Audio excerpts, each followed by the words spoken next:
Dis papa, ils font quoi les sportifs quand ils sont pas sur le terrain? Eh ben croyez-moi, quand votre fils vous pose cette question, ça fait réfléchir. Surtout quand on sait que pas mal d'entre eux jonglent avec un ou plusieurs jobs pour pouvoir joindre les deux bouts. Et j'ai réalisé que beaucoup d'entre nous se posent la même question. C'est pour ça qu'il y a quelques années, j'ai décidé de lancer le podcast Dans les vestiaires pour plonger dans cette double vie. Parce que derrière chaque athlète, il y a une histoire et parfois un autre métier.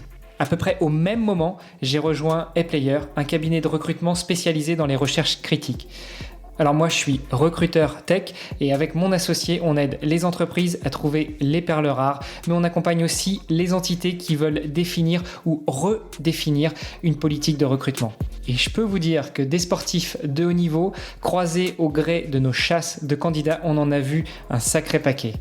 Et oui, parce que, encore une fois, vivre de son sport n'est pas si facile quand on n'est pas installé au plus haut des podiums depuis des années. Et encore, comme une marque bien installée, il faut y rester et se réinventer sans cesse. Du coup, à travers les histoires inspirantes de mes invités, je vous propose de découvrir comment on peut répondre à nos enfants qui se demandent encore ce que font toute la journée ces sportifs de haut niveau. Parce que oui, entre sport et entrepreneuriat, il y a beaucoup de points communs. Et avec les JO de Paris qui approchent, c'était le moment de redonner vie à ce podcast. Alors restez après l'épisode, je vous donne tous les détails sur notre invité et je vous invite à aller voir la page sur le site vestiaire.org pour pouvoir le soutenir dans ses projets. Allez, c'est parti pour un nouvel épisode. Salut les sportifs, c'est Hermano et je suis très heureux de vous recevoir pour un nouvel épisode du podcast Dans les vestiaires. Aujourd'hui, on va parler avec une sportive. On en parlait justement en off, on en rigolait sur Wikipédia. Elle est qualifiée de marin, donc c'est une marin qui a participé notamment aux Jeux Olympiques de Tokyo 2020 en 2021. Enfin bon, vous connaissez l'histoire. Je suis très heureux de recevoir Alban Dubois et non pas Alban. Salut Alban. Salut Hermano. Bon, c'était des private jokes dont on parlait tout à l'heure, mais le marin, certains t'appellent Alban sur le bateau. Tu vas peut-être nous raconter un petit peu pourquoi tout ça.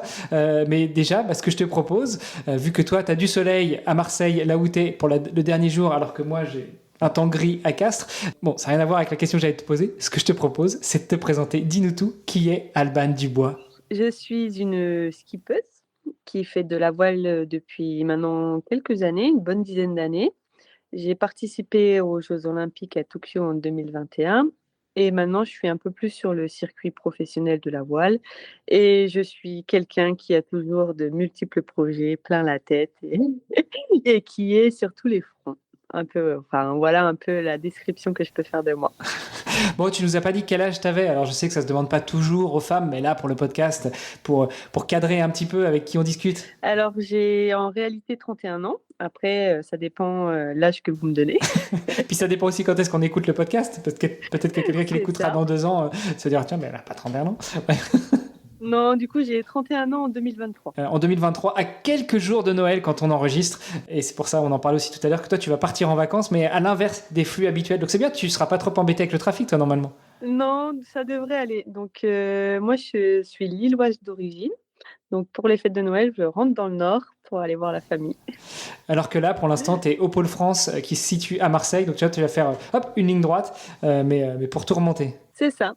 Je vais aller chercher un peu de grisaille et de chaleur humaine. Bon, donc tu nous dis là que tu as 31 ans, ça fait une dizaine d'années que tu fais de la voile, mais que faisais-tu avant? Comment est-ce que tu as découvert le sport? Alors, c'est une bonne question.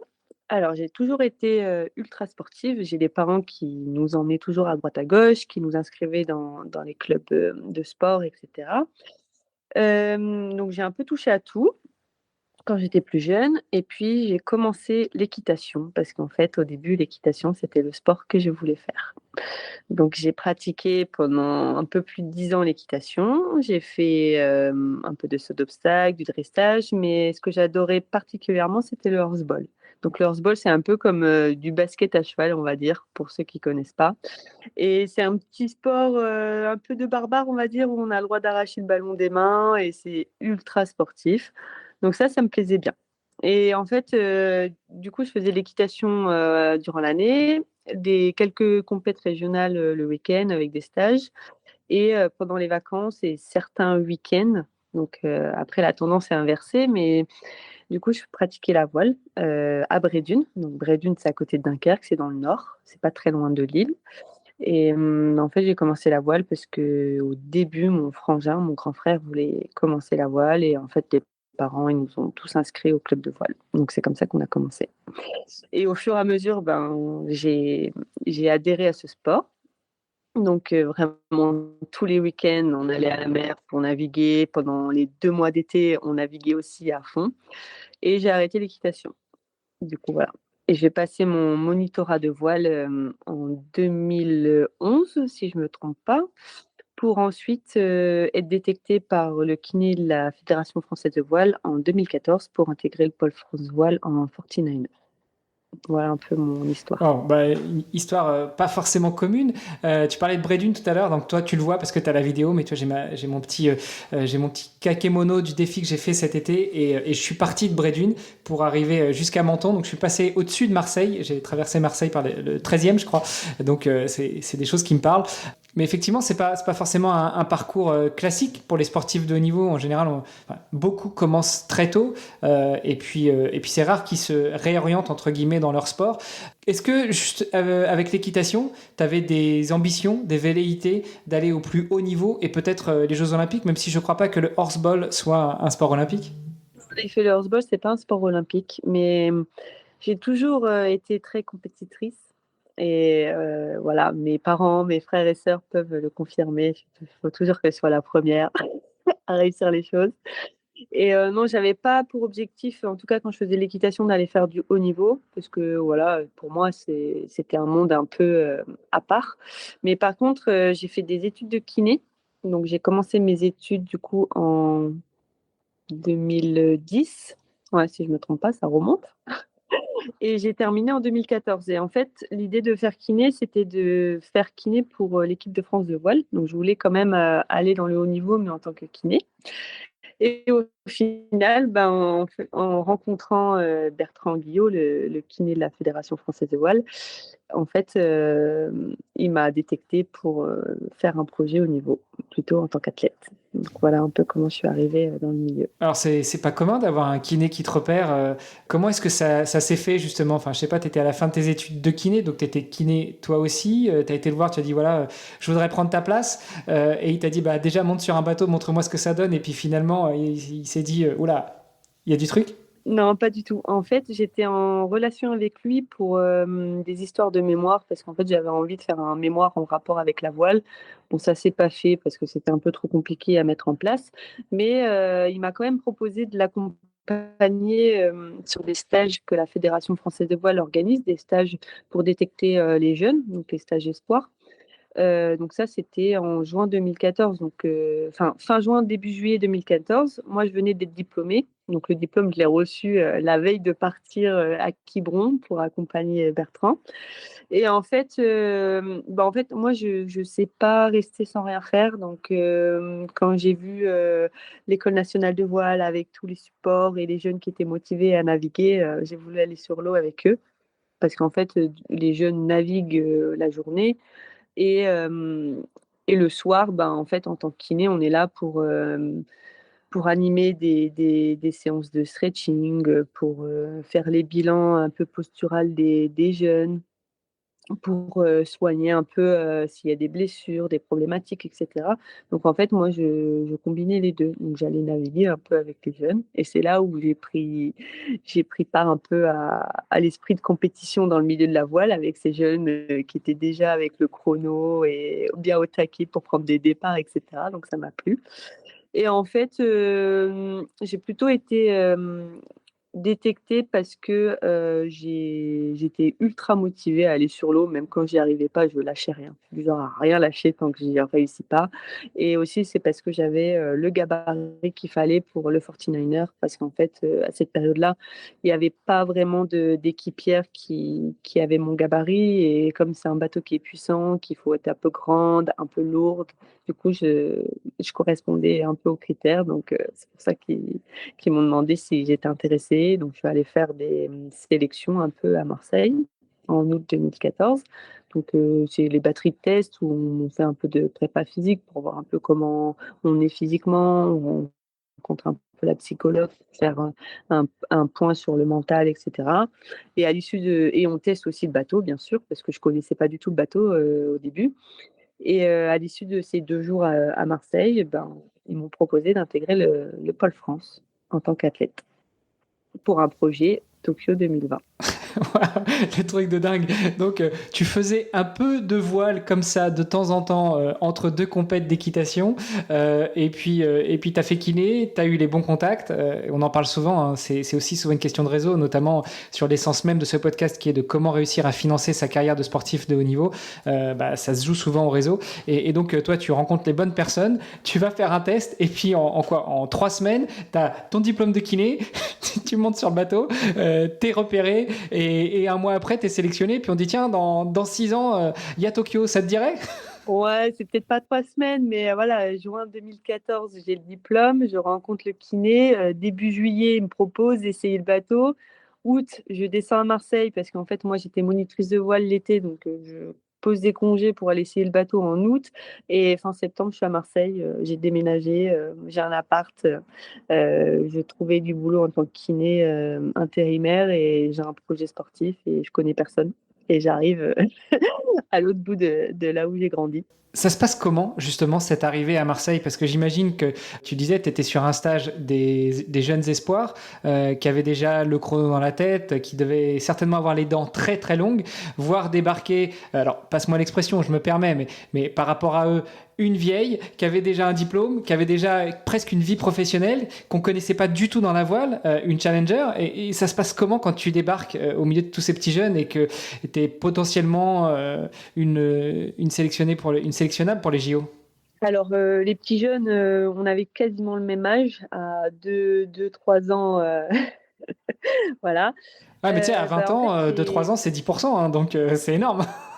ouais, c'est vrai. Bah, c'est un peu compliqué au début parce que, moi, je connais pas du tout la ville de Marseille, je connais personne à part les personnes que je côtoie au Pôle France. Donc il a fallu, se créer un réseau à Marseille, bah, déjà un peu trouver du boulot, mais en tant que kiné, franchement, on trouve assez facilement, donc ça, c'est cool. Il a fallu, bah, trouver un équilibre entre, la vie professionnelle, la vie sportive et puis la vie perso aussi. Parce que du coup, j'ai laissé toute la famille, dans le nord, donc il a fallu un peu trouver ça. Bon après, j'avais un peu l'habitude parce que j'ai fait mes études, à Bruxelles, donc j'étais aussi toute seule, autonome, donc ça m'a quand même pas mal servi. Mais ouais, il y a eu quand même des coups durs. Là, par exemple, je me souviens en 2014, le premier Noël où je remonte dans le nord, ben, j'ai que quelques jours parce qu'il faut que je reprenne le boulot, parce que je pouvais pas me permettre, enfin déjà, j'avais pas de jours de congé parce que j'avais un planning qui était adapté pour, partir en compète. Parce qu'en fait, je travaillais 3 jours par semaine et donc du lundi au mercredi et le reste de la semaine, je m'entraînais. Sachant qu'au travail, là où je travaillais, ils étaient quand même assez indulgents. Donc c'est-à-dire que quand j'étais en déplacement le lundi ou le mardi, je pouvais rattraper mes jours dans la semaine. Mais je pouvais pas poser beaucoup de jours de congé pour Noël, donc le retour a été très, très, très dur. J'ai failli pas repartir d'ailleurs. Et au final, ben, au fur et à mesure des années, ben, j'ai mon mari qui m'a accompagnée dans le sud. J'ai fait un cercle d'amis, on connaît quand même pas mal de monde, on a pris vraiment plaisir à faire du bateau, à avoir le soleil quasiment toute l'année. Voilà, on est plutôt assez bien implantés maintenant à Marseille, quoi, depuis une dizaine d'années. Bon, c'est une légende, ça, le soleil toute l'année. Enfin, à Marseille, non, mais par contre, à Lille, il y a aussi beaucoup de soleil. C'est une légende qu'il n'y a pas de soleil tout le temps. Il pleut, mais il y a du soleil. Ouais, oui, je blague un peu, mais j'aime bien remonter dans le nord quand même. C'est mes racines, donc je critique pas, non, j'aime bien. Mais c'est vrai que quand on rentre 15 jours, des fois on se dit, ça c'est pas du tout la même luminosité en fait et c'est ça qui manque. Surtout qu'en tant que, athlète, et puis voileuse, on voyage quand même pas mal, on est tout le temps dehors. Donc on a l'habitude d'être dans les pays chauds. Par exemple, nous l'hiver, c'est le Portugal ou les Canaries, les entraînements. Donc le soleil, on le voit toute l'année, quoi. Et franchement, ça joue vraiment sur le moral. On s'en rend compte. Quand on habite dans le Nord, on s'en rend pas forcément compte, mais une fois qu'on est parti et qu'on a quelques jours de grisage, moi, je vois à Marseille, quand il pleut, des fois, je suis là en mode, mais j'ai plus l'habitude, quoi. Et qu'est-ce que je vais faire? Alors qu'on se posait, enfin, je me posais jamais la question avant. Ouais, bah, tu sais, j'ai fait 16 ans au Luxembourg, maintenant je suis à Castres. C'est vrai que là, maintenant, je me dis, mais mince, comment j'ai fait ces 16 dernières années? Parce qu'effectivement, quand tu as 2 jours de mauvais temps d'affilée, tu te dis, ah là là. Bon, on va essayer de ne pas trop choquer nos auditrices et nos auditeurs qui, justement, seraient un petit peu dans la grisaille. On vous envoie quand même plein de bisous, plein de soleil. Et du coup, tu commences comme ça à Marseille en 2014. Euh, c'est quoi le cheminement de 2014 jusqu'au moment où tu es effectivement qualifié pour les JO? Et si tu peux rapidement nous rappeler les règles, parce que c'est pas parce qu'un bateau est qualifié que l'équipage est qualifié. Ouais, c'est ça. Alors, c'est un peu compliqué, je vais essayer de vulgariser. Et puis, une PO, donc une préparation olympique, c'est 4 ans. Et donc, moi, je suis arrivée en 2014, donc ça veut dire que j'ai fait 4 ans plus 2 ans. Donc, je suis arrivée à la moitié de la préparation olympique pour Rio. Donc, voilà, il y a eu beaucoup d'obstacles. Voilà. En même temps, c'est ce qui fait les belles histoires. Donc en fait, je suis arrivée à Marseille, parce qu'il y avait une barreuse, donc elle s'appelait Marie, qui cherchait une équipière. Donc j'ai navigué, un peu plus d'1 an avec elle et puis après elle a voulu passer sur un autre bateau. Donc l'avantage de commencer avec Marie, c'est qu'elle a déjà au moins 1 an, de 49er dans les pattes. Donc c'est-à-dire que le bateau, elle le connaît un minimum et ce qui est plutôt important parce que ce bateau, il est quand même instable et c'est un gain de temps, en fait. Parce que moi déjà, je connais pas les règles de course. Je connais pas, enfin, j'ai jamais fait de régate, donc je sais pas comment ça fonctionne. Le bateau, ben, j'ai à part, naviguer un peu à droite à gauche sur les catamarans, tester un peu tous les supports, j'ai jamais fait de compète de haut niveau, donc voilà, c'est une école de la vie, c'est une éducation à avoir, c'est une routine à mettre en place et le fait d'avoir commencé avec quelqu'un qui connaissait le bateau, ben, ça nous a évité de trop dessaler. Donc dessaler, c'est quand le bateau, il se couche sur l'eau et que nous, on tombe à l'eau. Et du coup, c'est un gros gain de temps. Donc ça, moi, j'ai navigué pendant 1 an et 3 mois, je crois, exactement avec Marie.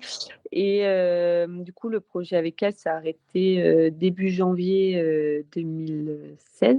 Donc là, à ce moment-là, les sélections avaient été faites pour Rio. Donc moi, je savais très bien que c'était trop compliqué pour aller à Rio en 2 ans sans rien avoir fait avant. Et puis, enfin, c'était pas l'objectif. Moi, il m'avait embauché, enfin, il m'avait prise au Pôle France pour Tokyo. Donc moi, ma ligne de mire, l'objectif final, c'était Tokyo.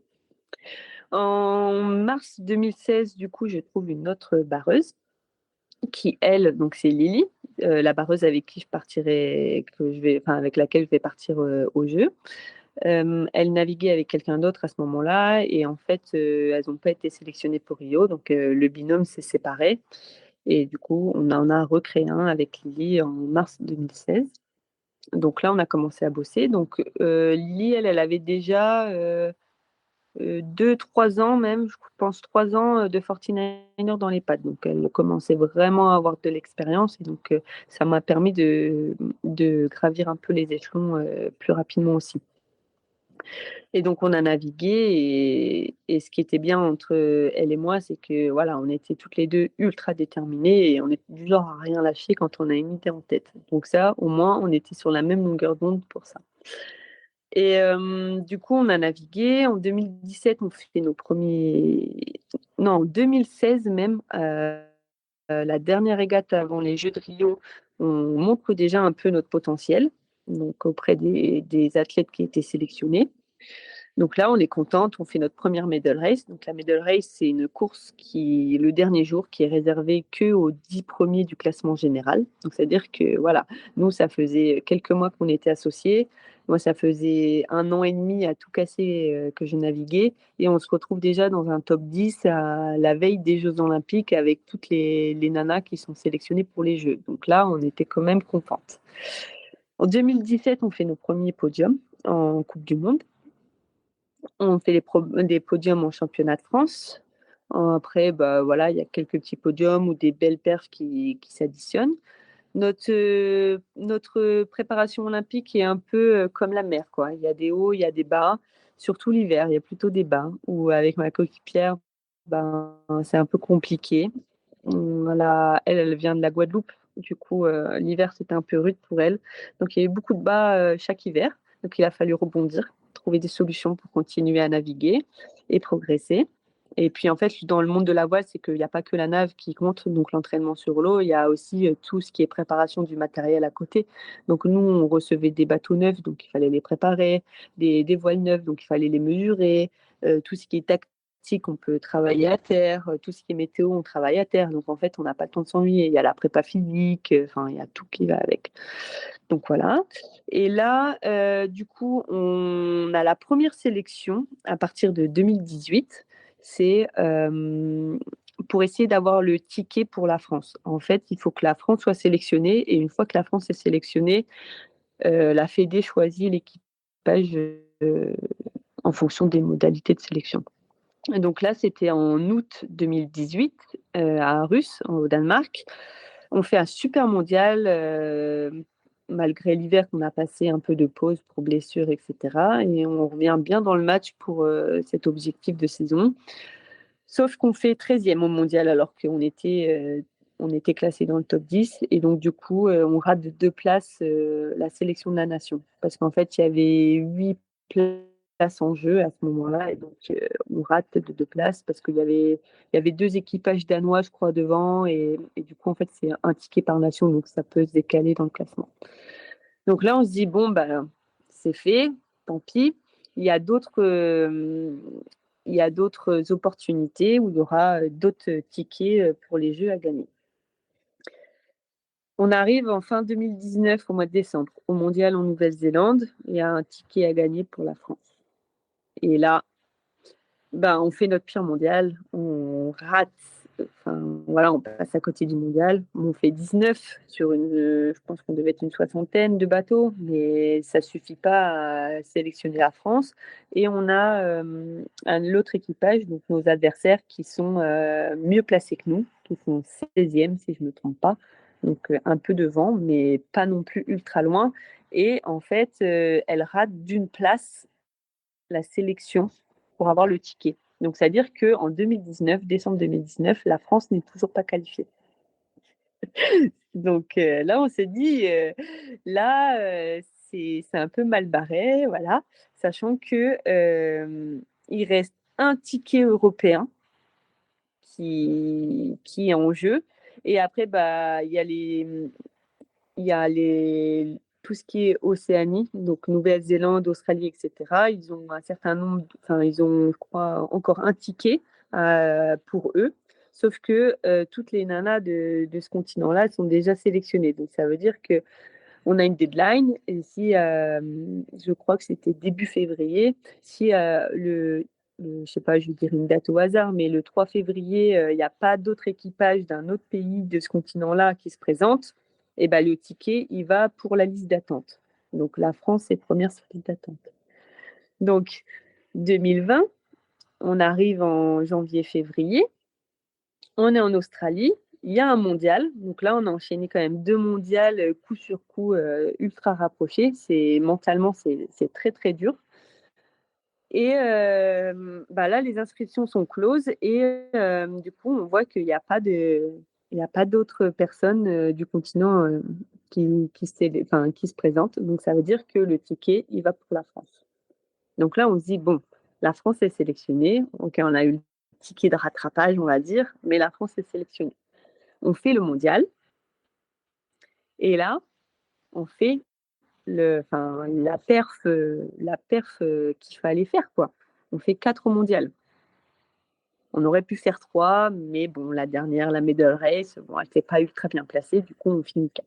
Ce qui est plutôt une très belle perf au vu de notre parcours, d'où on vient, etc. Et puis du niveau qu'il y avait, quoi. Donc, on est super contente et on se dit, bon, on va aller au jeu. Parce qu'en fait, nous, on fait une super belle perf, mais c'est surtout que les autres Françaises qui étaient en sélection, voilà, elles passent à côté de leur mondial. Elles font au-delà des 30, je pense qu'elle doit faire 34 et deuxième équipage peut-être 35 ou 36, enfin quelque chose comme ça. Donc là, on se dit, bon, on va aller au Japon. Sauf que la fédération française a décidé autrement et ça se fait pas comme ça. Donc ils nous disent, en fait, ça va se faire sur l'épreuve à Palma, fin mars, début avril. C'était un peu un tour de chauffe, histoire de vous remettre enfin voilà. Là, on se dit: «Bon, ben, franchement, c'est pas cool, mais bon, on va faire avec, on n'a pas le choix». Donc on part à Palma avec, notre matos numéro 3 parce que tout le bon matos est dans le container parce qu'on avait fait la Nouvelle-Zélande et l'Australie avec le bon matos pour les sélections et là, Covid. Du coup, on rentre à la maison.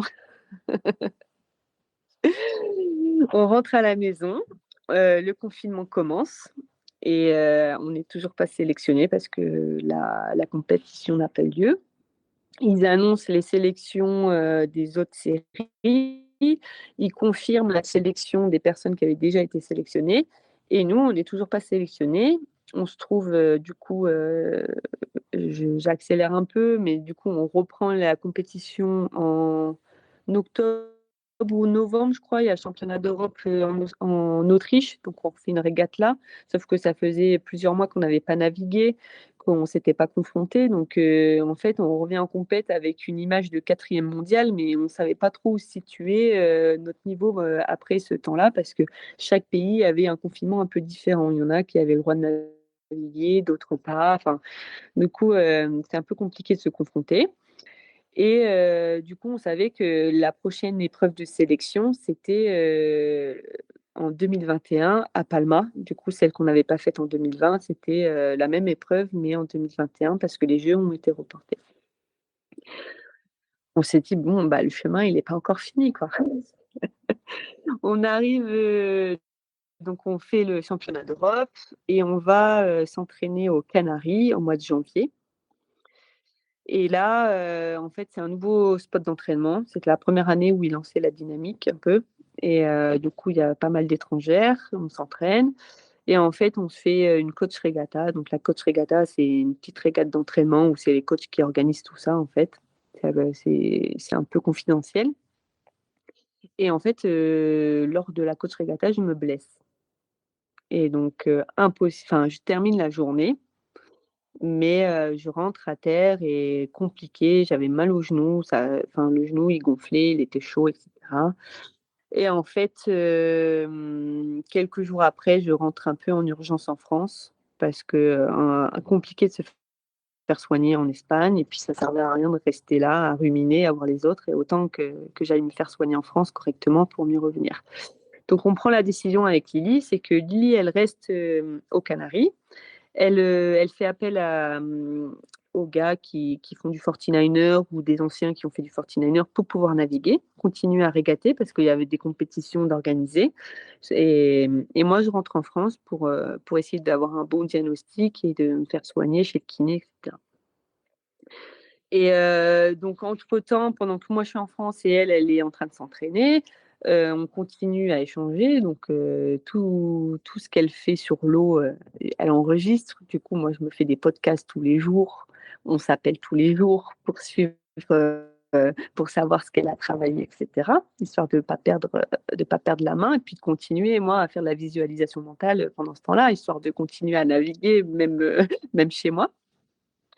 Et donc au fur et à mesure, là, on arrive, début février, mi-février, on va dire et il se trouve que, Palma est annulée, l'épreuve de Palma est annulée. Donc on s'est dit: «Bon, bah, mince, comment on va faire?» Il y avait une épreuve juste après à Hyères, dans le sud. Donc ils avaient dit: «Bon, c'est pas grave, on fera les sélections à Hyères». Sauf que Hyères est annulée. On arrive, fin février. Enfin mi-février, fin février, on est et là, ils disent: «Bah, en fait, aux Canaries, à Lanzarote, le club où on s'entraîne, ils nous sortent une régate de leur chapeau comme ça, organisée à la dernière minute et là, ils nous ont dit: «Bah, ça sera là les sélections». Là, panique à bord parce qu'on était fin février, je venais de me faire, en fait, j'ai fait une subluxation rotulienne, j'avais un kyste poplité, du coup, je viens de me le faire, ponctionner. J'arrivais pas à fléchir le genou, j'avais mal, je vais chez le kiné, c'était pire qu'avant. Du coup, panique totale en mode: «Mais jamais je vais y arriver» et au final, le médecin, il m'a dit: il connaît mon tempérament, ça fait des années qu'il me suit». Il me dit: «De toute façon, tu auras pas le choix, tu serreras les dents, mais tu iras quoi, il y a pas moyen, tu iras». Donc au fur et à mesure, ça allait bien. De toute façon, ça se joue au mental, hein, c'est comme tout, hein. Le corps, il a beau être défoncé, à partir du moment où il y a le mental, ça passe. L'inverse, c'est un peu plus compliqué. Du coup, moi j'arrive début mars. Je reprends tranquillement les entraînements avec un peu les gars qui sont déjà sur place. Donc le matin, je vais naviguer 1 heure dans du petit temps, histoire de voir comment le genou il réagit. Et en fait, ça se passe plutôt bien. Lily, elle arrive un peu plus tard. Et en fait, genre une semaine, même pas une semaine avant la régate, on se remet à naviguer ensemble pour reprendre les bases. Et voilà, le début de la régate commence. Et là, premier jour, je crois que je m'en souviendrai toute ma vie, c'était des conditions mais très techniques, ultra compliquées parce qu'en fait, il y avait du vent, puis il y avait pas de vent, mais il y avait surtout énormément de houle et sur le 49er, quand il y a de la houle, et peu d'air, ça demande de fléchir beaucoup les genoux. On rentre pour faire l'assiette du bateau. Du coup, ouais, on s'est retrouvés à faire des manches avec, je pense qu'il y avait bien 2 mètres de houle parce que quand, il y avait un bateau à la bouée au vent qui envoyait le spi, on voyait plus les personnes à bord, on voyait juste la moitié du mât, donc il y avait vraiment de la houle et au final, on fait une très belle journée et on rentre à terre et là, on est en tête du classement général. Donc là, on s'est dit: «Bon». Enfin bon, là, on fait la régate et en fait, on a eu des petits problèmes, mais l'équipage adverse, en fait, n'a pas réussi à se qualifier dans le rond or. Donc en fait, dans le rond or, il y a 3 en fait, au début de la régate, il y a 3 jours de qualif et à l'issue de ces 3 jours de qualif, ils prennent les 25 premiers du classement général et ça devient, le rond or et de la 26e jusqu'à la 40e ou je sais pas, ça dépend combien on est inscrit, ça devient la flotte argent et donc nous, on passe en rond or et les autres passent pas en rond or.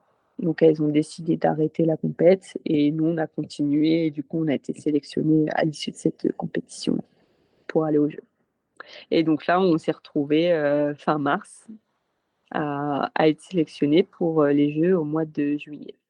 Voilà un peu notre parcours. Waouh.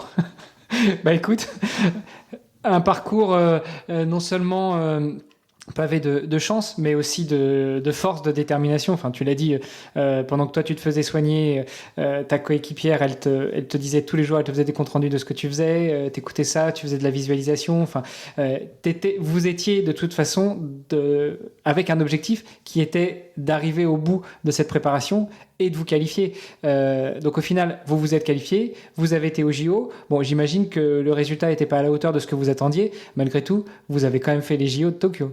Oui, on a fait les JO parce qu'à la base, c'était de sélectionner et en fait, l'objectif, c'était quand même de faire, un top 10. Donc c'est la finale pour accéder à une medal race et ça, voilà, on a réussi à le faire. C'est sûr que quand on regarde les classements, que le deuxième jour, on est à 1 point de la brésilienne qui, elle, finit championne olympique, on se dit: «Mais en fait, c'était jouable, quoi» et en fait, on rentre en medal race à la 7e place parce qu'en fait, il y a eu des changements de mémoire.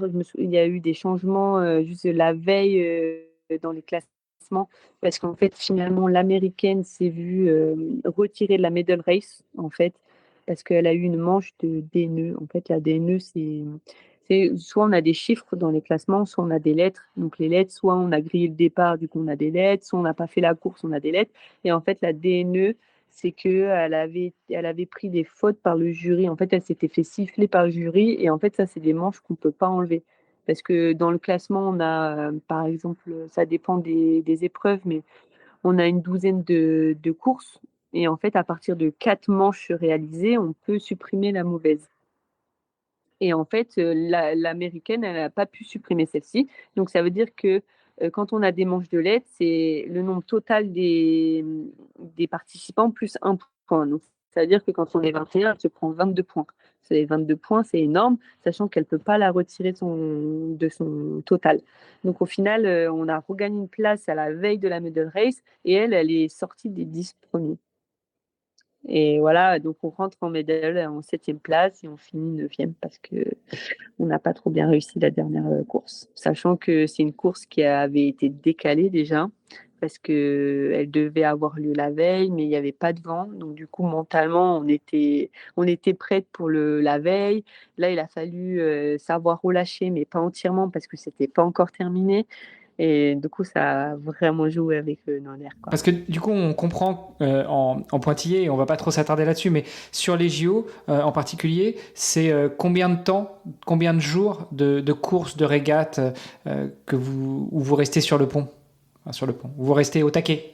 Alors, nous, c'est une semaine que ça dure, sachant que au jeu, c'est un peu un format spécial parce que d'habitude, c'est une semaine et on enchaîne, sauf qu'au jeu, il y a des jours de pause, des jours de réserve, en fait, comme ils appellent. Ça permet de, s'il y a un jour où il n'y a pas de vent, bah, ça permet de pouvoir rattraper, histoire de faire le bon nombre de courses qui est prévu. Donc, ça veut dire qu'on va régater, donc une journée déjà, c'est 3 manches. Donc, une manche, c'est à peu près une demi-heure. Donc, les 2 premiers jours, on fait nos 3 manches. Donc, en plus, il y a eu du vent les 2 premiers jours parce qu'il y avait un typhon qui est passé pas très loin. Du coup, on a eu du vent et de la vague, surtout le deuxième jour. Après, on avait un jour de réserve et après, je me souviens plus trop, mais je sais plus s'il y avait 2 ou 3 jours de qualif. Je pense qu'il y avait 3 jours de qualif. Du coup, il y a encore un jour de qualif, après un jour de finale, un jour de pause, un jour de finale, un jour de pause et la medal race. En gros, c'est à peu près ça, quoi. Du coup, ça dure une grosse semaine. Oh, c'est presque aussi long que le Tour de France. Ouais, voilà, c'est ça. Ça dure une grosse semaine. Sachant que après, on est arrivé à peu près 2 semaines avant les Jeux, histoire de naviguer sur le bateau, de bien monter le bateau, parce qu'en fait, les containers avaient été envoyés avant les sélections, donc ça veut dire que le matériel qui était dans le container, le bateau, on le connaissait pas. On a eu un peu la surprise en arrivant là-bas, parce que la Fédé avait chargé tout ça en pariant que notre série allait être sélectionnée, et du coup, ils ont envoyé un bon bateau dans le container. Donc, on arrive, on découvre, il faut un peu le préparer à notre façon. Donc, ça demande du temps. Naviguer pour connaître le plan d'eau. Il y a des petites manches d'entraînement qui sont organisées, donc participer à ça. Et puis voilà, se préparer aussi à la chaleur parce qu'il faisait beau, il faisait chaud là-bas, donc on s'était préparé en amont, mais c'est quand on arrive là, malgré la préparation, bah, c'est quand même puisant en énergie, donc c'est histoire de combiner tout ce qu'on a à faire sans non plus se cramer pour le début des jeux, quoi. Bon, et tout ça, bah, on l'aura compris, ça demande de la détermination, du temps, et le temps, c'est de l'argent. Comment est-ce que tu finances tout ça à partir de 2014, quand tu rentres au Pôle France? Alors, tu l'as dit, 2014, tu rentres au Pôle France, tu as un boulot un peu à mi-temps, enfin, ou du moins, tu arrives à t'organiser. Est-ce que ça dure tout le temps? J'imagine que l'année des Jeux, bah, du coup, tu mets en pause. Beaucoup, en 2020, ils ont mis 2 ans en pause parce que Covid et donc finalement les JO c'est en 2021. Enfin, comment est-ce que tu t'es organisé avec tout ça pour financer ta carrière, financer ta course à la sélection pour les Jeux et après aller aux Jeux? Alors, moi, j'ai du coup travaillé en 2014, donc ça me permettait un petit peu de financer. Après, je suis arrivée dans une série où ils recrutaient pas mal de femmes, parce que l'idée, c'est quand même de faire la parité. Et donc, on avait quand même des avantages. On avait la Fédé qui nous prêtait du matériel, donc ça permettait de réduire quand même les frais et de ne pas avoir à avancer, je sais pas, 15 000 à 20 000 euros, ça dépend le bateau, quel bateau on achète, si on achète de l'occasion ou du neuf. Mais du coup, ça a permis de faire un peu d'économie sur ce plan-là. Et moi, le boulot, ça me permettait de financer un peu les déplacements à droite à gauche. Du coup, ce boulot-là, je l'ai gardé en fait 1 an et 3 mois quasiment. Et quand j'ai arrêté avec ma première coéquipière, j'ai arrêté mon boulot aussi. Du coup, je me suis retrouvée sans projet sportif et sans boulot à ce moment-là, mais j'étais en transition parce qu'en fait, le coach du coup national croyait un peu en mes capacités. Et du coup, il avait essayé de trouver un arrangement pour avoir une CIP auprès d'une clinique de rééducation à Marseille, pas très loin du pôle, Donc où il CIP, y c'est avait Convention d'insertion l'ancien. professionnelle, c'est ce fameux contrat C'est qui ça. permet aux sportifs d'avoir ce double projet professionnel et sportif et qui permet aussi d'avoir des aménagements en termes de temps de travail. Ouais, en fait, une CIP, c'est un contrat tripartite. Du coup, il y a la Fédération française de voile, il y a l'employeur et la direction régionale jeunesse et sport qui interviennent. En gros, on a un contrat temps plein, mais moi, par exemple, j'avais une CIP à 50%, donc je travaillais 50% du temps. Donc, tu es payé temps plein, mais tu travailles 50% du temps et l'autre 50% du temps, ben, c'est consacré à tes entraînements. Donc, tu es un peu rémunéré, on va dire, pour naviguer. Et après, ben, en fait, dès que tu montes en niveau, donc là, pour cette PO, donc pour cette préparation olympique pour 2024, c'est un peu différent. Mais nous, c'était, tu montes en niveau, tu fais des perfs. Du coup, plus tu montes en niveau, plus tu fais des perfs, plus tu as de l'aide. Et en fait, quand tu arrives en équipe de France, ben, tu as quasiment tout, enfin je vais pas dire tout, mais tu as une énorme partie qui est financée quand même par la Fédé. Et à côté, du coup, avec Lily, on avait quand même trouvé pas mal de partenaires et donc on est arrivé à s'autofinancer le projet comme ça, quoi. Et on était assez débrouillardes et à essayer de trouver des. Enfin, moi, j'avais même des fois créé des bracelets avec des épissures ou fait des paniers garnis, etc., histoire de vendre et avoir un peu d'argent pour financer des parties de projets, etc. J'avais même mes collègues de boulot qui me filaient un coup de main et tout ça, quoi. Donc ça, c'était cool. Les patients, j'avais fait des t-shirts du team, ils ont acheté des t-shirts. Du coup, on avait vraiment beaucoup de monde qui nous soutenait derrière, donc ça, c'était important, quoi, de se sentir soutenir, de dire, bah, on n'est pas tout seul et il y a tout le monde qui croit en nous. Donc ça, c'était cool. Et donc, ouais, on a trouvé des partenaires qui ont permis en plus de ce que la Fédé nous mettait à disposition et nous allouait comme des bourses, de pouvoir faire notre saison. Et puis, en tant que licencié, on a quand même, moi, je suis licenciée dans le Nord, à Gravelines. Et du coup, j'ai des aides quand même de la région, de la ville, du club. Et en fait, bah, on se dit, bon, c'est une petite aide de 500, de 1000 euros, de 2000. Et en fait, additionner, ça permet de lisser sur l'année, ça permet quand même de filer un gros coup de main, quoi. Ouais, finalement, ça te permet de filer un coup de main pour financer ta saison. Mais alors, et c'est une discussion que j'avais hier avec une personne qui est responsable d'un fonds de dotation pour aider les sportifs, justement. Ce qu'il faut voir, c'est la big picture, c'est le financement au sens large, parce que tu peux effectivement te contenter, entre guillemets, de financer ta saison, donc de payer des frais relatifs à tes déplacements, à tes entraînements, à ton matériel. Mais pour moi, financer une saison, c'est aussi payer ton loyer, c'est aussi payer ta nourriture, et c'est aussi épargner, parce que bah, si tu gagnes pas, si tu n'as pas de salaire, ne serait-ce que sur le côté retraite, tu perds des points, tu perds de la cotisation. Donc tout ça, c'est des choses aussi qui rentrent en jeu quand on est sportif de haut niveau. Alors, du coup, nous, on avait des sponsors en commun avec ma coéquipière. Donc ça permettait de financer le projet, sachant qu'on avait quand même la Fédé qui aidait énormément et les sponsors en plus. Donc ça veut dire que tout ce qui était le matériel de sport ou autre, on pouvait quand même étendre un peu, on va dire. Voilà. Sinon, tout ce qui était aide région, etc., ben, en fait, du coup, ça, on le mettait pas en commun. Et donc, ça me servait un peu à la vie quotidienne, on va dire. Mais au final, ça m'a servi indirectement pour le projet.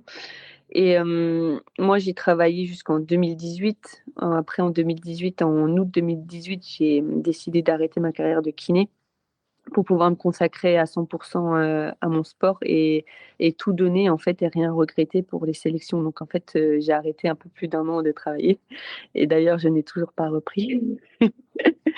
Mais oui, c'est sûr que après pour la vie à côté, ouais, bah en fait, j'avais un peu d'aide comme ça et puis j'ai la chance aussi d'avoir mon mari François, d'ailleurs qui écoutera sûrement le podcast, qui m'aide énormément au quotidien et qui lui travaille. Donc je peux m'appuyer un peu sur lui, même beaucoup. Et voilà. Et lui aussi s'est investi énormément dans le projet d'ailleurs parce qu'il nous a accompagnés sur tous nos déplacements pendant 1 an et demi pour gérer la logistique et la cuisine. Du coup, on avait un cuistot avec nous. Du coup, voilà. Mais non, j'ai réussi en fait avec les sponsors, un peu les aides à droite à gauche, mon ancien boulot que j'ai gardé.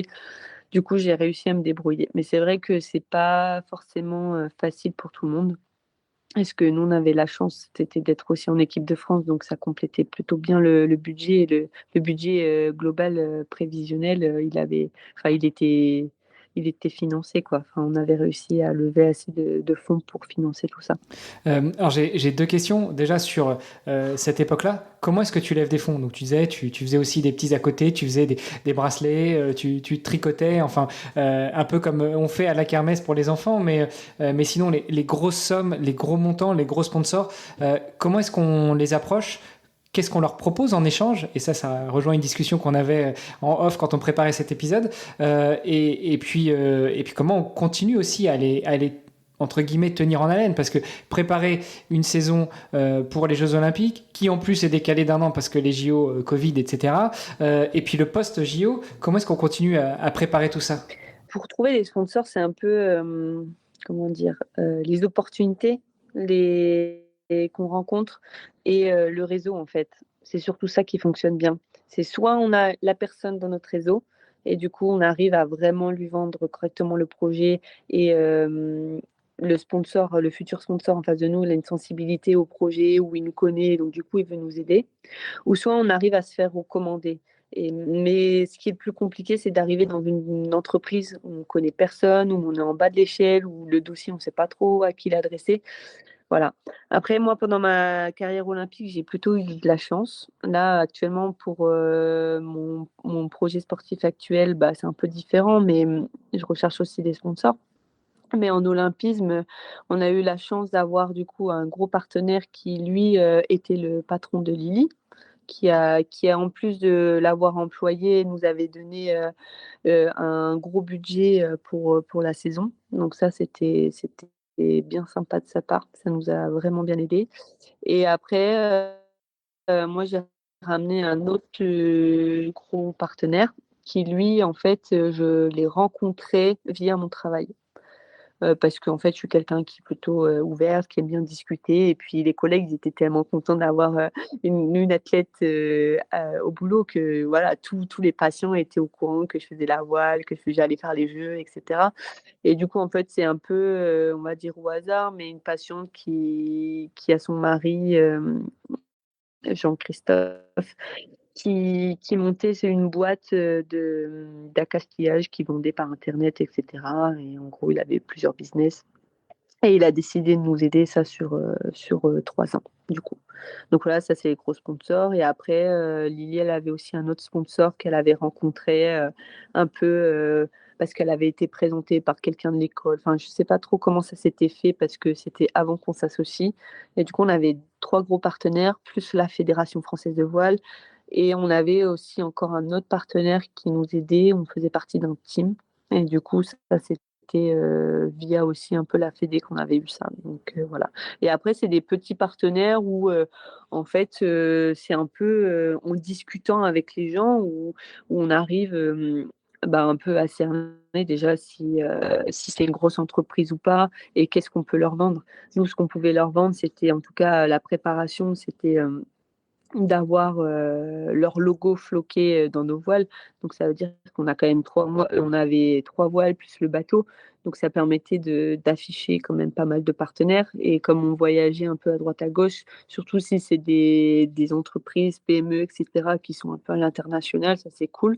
Après c'est du bouche à oreille aussi où nous on va recommander l'entreprise, auprès d'autres athlètes et cetera, où on va essayer d'organiser par exemple là, le site d'accastillage où on essaie d'avoir des réductions si tu viens de ma part, et cetera. Donc c'était un peu quand même de l'entraide entre athlètes et nous, ce qu'on organisait chaque année, c'était, aussi une soirée partenaire où on avait à cœur de rassembler tous nos partenaires et on faisait le bilan de la saison et le programme de la saison future pour savoir ce qui allait les attendre et on les tenait régulièrement au courant par des newsletters, et on faisait un peu de publicité pour eux aussi sur, les réseaux en les taguant sur chaque post et cetera, quoi. Voilà, après on n'a pas eu des partenaires qui étaient ultra demandeurs parce qu'en fait, en fonction des entreprises et de ce qu'ils mettent en place, bah, il y a des entreprises qui sont plus ou moins, demandeurs. Par exemple, on avait un partenaire où on avait, des photoshootings, ils venaient nous faire des images, il y avait des soirées d'organiser. Donc en fait, ça dépend un peu de l'attente du partenaire, quoi. L'idée, c'est de trouver, un terrain d'entente que que lui soit content, mais aussi que nous, ça nous prenne pas trop de temps parce qu'on a quand même toute la préparation à gérer. Et donc, le planning, il est tout le temps ultra serré. Mais voilà, c'est d'être force d'idée et de trouver des choses à leur proposer. Sinon, on a déjà fait par exemple, une journée où on faisait découvrir le bateau et on s'était organisé pour avoir un Zodiac et on faisait tourner les gens à bord du bateau histoire de découvrir. Voilà, il y a plein de possibilités en fait. Ça donne des idées. On est plus sur une masterclass qu'un podcast, là, mais en tout cas, c'est génial. Au passage, j'avais oublié de le dire tout à l'heure avant de te poser la question, mais on embrasse François, hein, ton mari.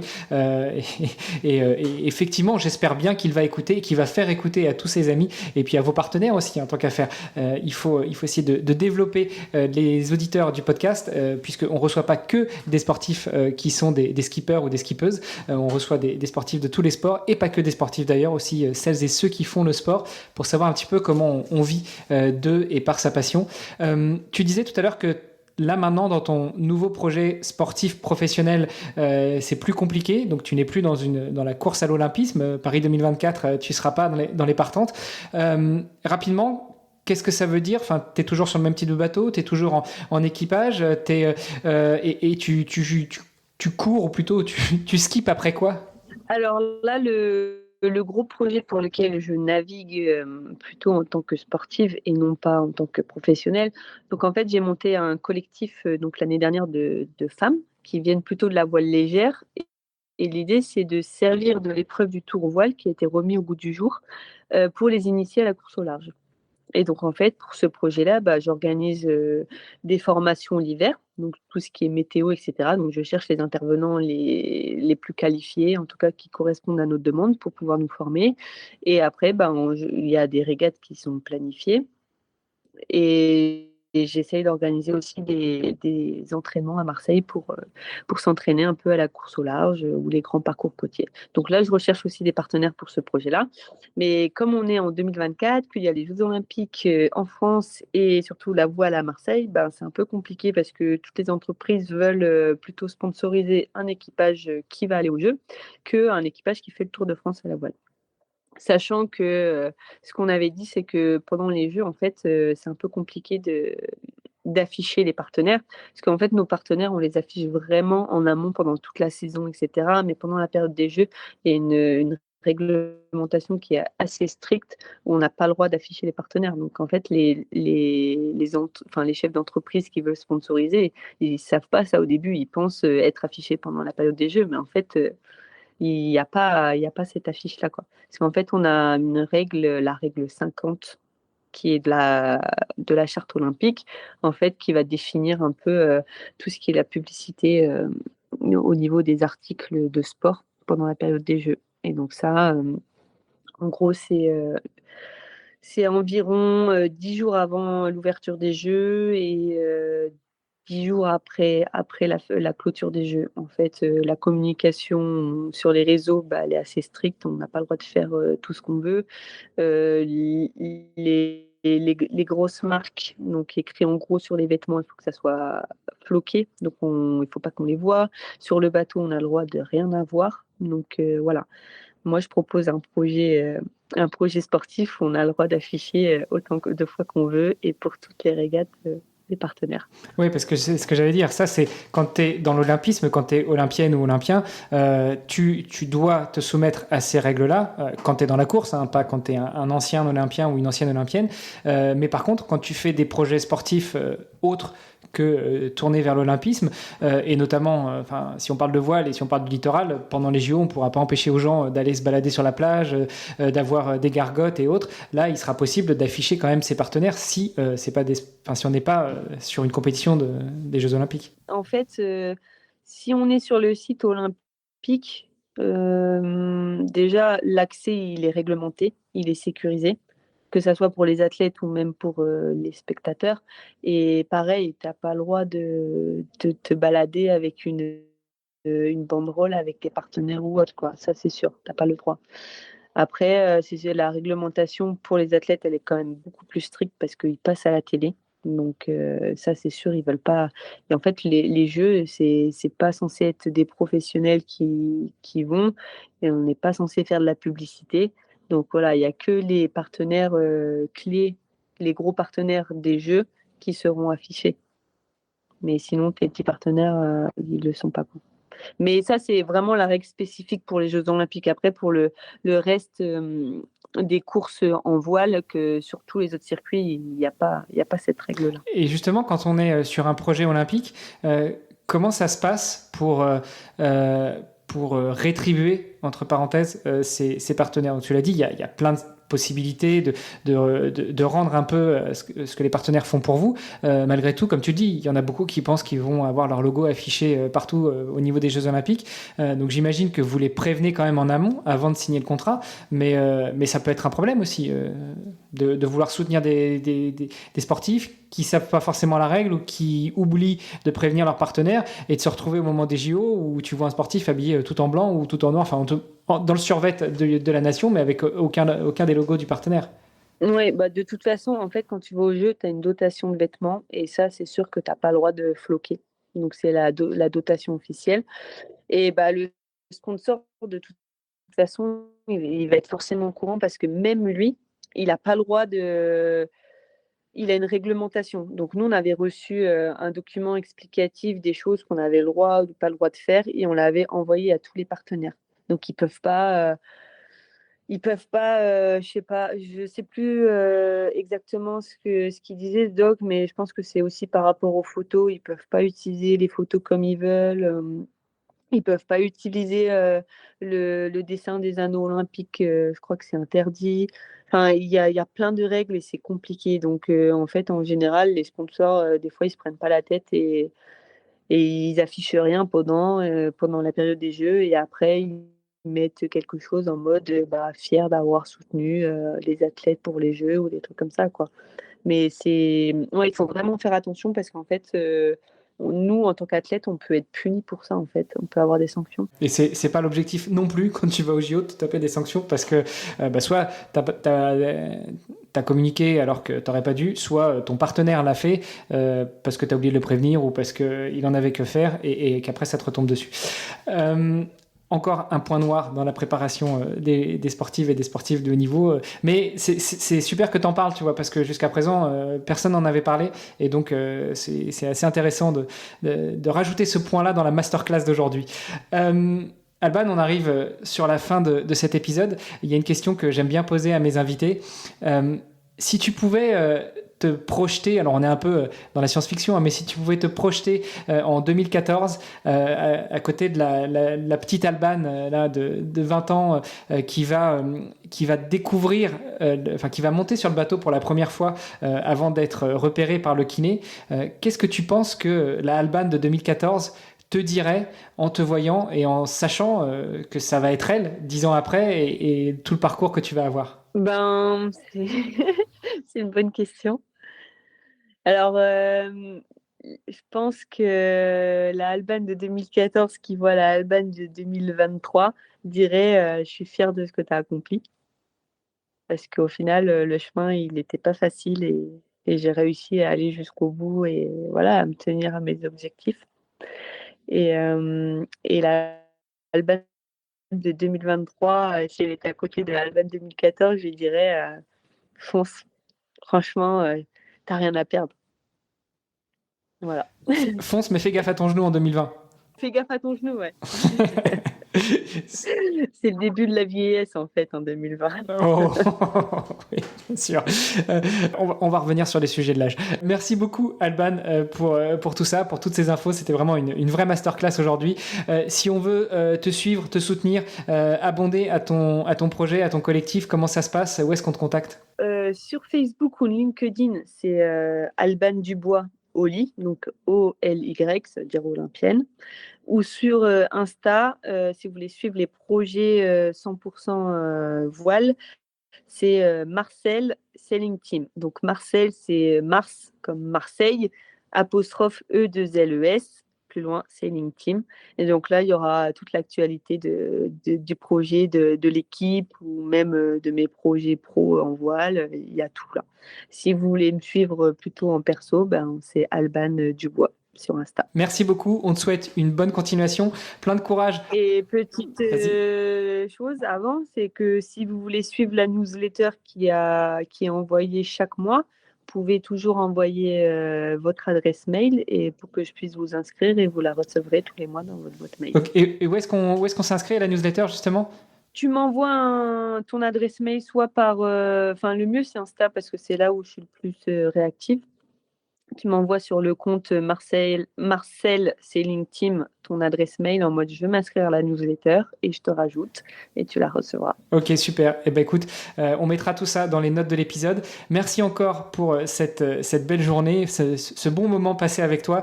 Je te laisse aller écrire tes courriers parce que tu me disais juste avant de nous lancer que tu cherchais l'inspiration. J'espère que d'avoir repassé toutes ces années en revue, ça va t'aider justement. Et puis, on reste en contact et je passerai peut-être faire un petit coucou du côté de Marseille. Eh ben, écoute, tu me préviens et je te ferai visiter la future marina olympique. Waouh, quel honneur, super. Merci beaucoup, Alban. À bientôt. Merci à toi. À bientôt. Bonne journée.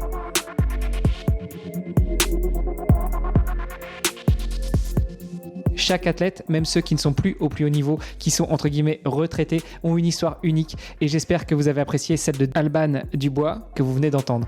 Si son parcours vous a inspiré, eh bien rejoignez-nous sur les réseaux sociaux du podcast pour en discuter. Tous les liens sont dans les notes de l'épisode. Pour en découvrir davantage sur Alban Dubois et tous les autres sportifs du podcast et les soutenir dans leurs défis, eh bien visitez le site vestiaire.org. On a besoin de vous, chaque euro compte et 100% des dons sont directement reversés aux athlètes. Le podcast Dans les vestiaires met en lumière ces héros du sport et ils ont besoin de votre soutien.